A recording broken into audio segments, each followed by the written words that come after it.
Oscar Littleton Chapman was the U.S. Secretary of the Interior during President Truman's administration, from 1949 to 1953. Early life and career. Chapman was born in Omega, Virginia, to James Jackson Chapman, a Virginia farmer, and his wife, Rosa Archer Blunt. He attended the University of Denver, where he earned his LL.D. and Westminster Law School in Denver, and later graduated from the University of New Mexico. During World War I, Chapman served in the United States Navy Medical Corps, from 1918 to 1920. Chapman was manager of Edward P. Costigan's Senate campaign in 1930, and the Alva B. Adams Senate campaign in 1932.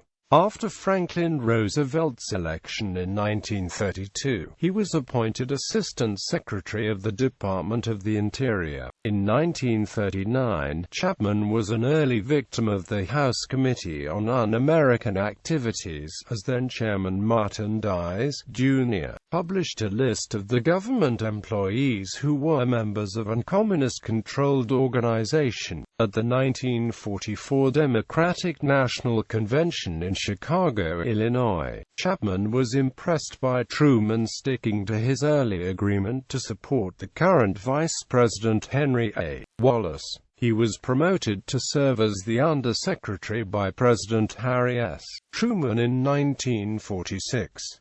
Chapman was one of Truman's advisers supporting the decision to recognize the State of Israel in May 1948 over the objections of the State Department. Chapman worked to promote Truman in 1948 election, and late in 1949, was promoted to serve as Secretary of the Interior, replacing Julius A. Krug, who had not supported the Truman's campaign. In 1951, Chapman denied a government loan to the aluminum company being run by Lee M. Harvey, because of a scandal that Harvey had sold artillery shells to the Navy during World War II that were dangerously out of specification. After end of his service in the Department of the Interior, he practiced law in the firm of Chapman, Duff, and Paul.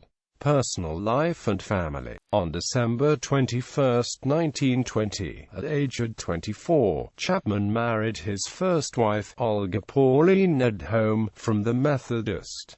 His first wife died in 1932. On February 24, 1940, after the death of his first wife, he married his second wife, the former Ann Kendrick. They had one son of James Raleigh, was also known as Jimmy. Chapman died in Washington, D.C. at age 81, and was buried in Arlington National Cemetery in Virginia.